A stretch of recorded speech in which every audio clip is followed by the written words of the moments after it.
की नाही तोंडाला पाणी सुटायला पाहिजे अशी एकदम झणझणीत आणि तडकेवाली आज आपण हिरव्या टोमॅटोची गावरान अशी चटणी बघणार आहोत, जे भाकरीसोबत बेस्ट असं कॉम्बिनेशन आहे. कसं करायचं चला तर मग बघूया. नमस्कार, टेस्ट आणि बेस्टमध्ये तुम्हा सर्वांचं स्वागत आहे.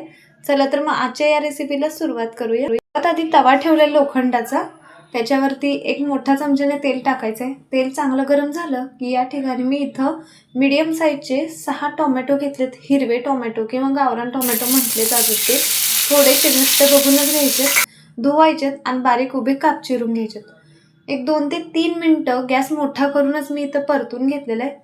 बघू शकता थोडासा याचा कलर चेंज झाला की याच्यामध्ये आता गॅस बारीक करूया.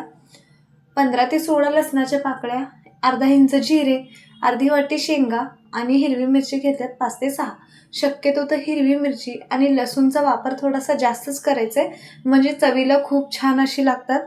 तर 1-2 मिनटं परत एकदा मी परतून घेतले. साधारणतः 5 ते 6 मिनटं लागलेत. गॅस बंद करायचं आहे आणि हे काढून पूर्णपणे थंड करून घ्यायचं आहे.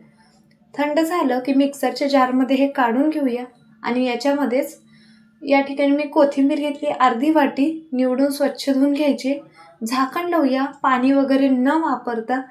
थोडीशी जाडसर असं बारीक करायचं आहे, म्हणजे आपल्याला बंद चालू करूनच आपल्याला ही चटणी बारीक करून घ्यायची. तर आता ही एका प्लेटमध्ये काढून घेते. या ठिकाणी माझ्याकडून मीठ स्किप झालेलं आहे, त्याच्यामुळे मी आत्ता ॲड करते. तुम्हाला हवा असेल तर चटणी बारीक करतानाच मिठाचा वापर केला तरी चालेल. तर अर्धा चमचा मीठ टाकून सर्व मिक्स करून घेऊया. आता तडका देण्यासाठी कढई ठेवली आहे, त्याच्यामध्ये मोठ्या चमच्याने 1 चमचा तेल टाकते. तेल चांगलं गरम झालं की याच्यामध्ये थोडीशी मोहरी टाकूया. मोहरी चांगली तडतडू द्यायचं आहे. अर्धा चमचा जिरा टाकूया. जिरे पण तळले गेले की कढीपत्ताचे पानं घ्यायचे 7 ते 8 आणि एखादा मीठभर ही फोडणी तळू द्यायची. आता फोडणी तळली गेली की गॅस बंद करूया आणि चटणीवरती टाकून घेऊया. अशा प्रकारे आपली गावरान चटणी तयार आहे. साहित्य खाली डिस्क्रिप्शन बॉक्समध्ये. व्हिडिओ जर आवडला तर नक्की चॅनलला लाईक, शेअर आणि सबस्क्राईब पण करा. व्हिडिओ पाहिल्याबद्दल धन्यवाद.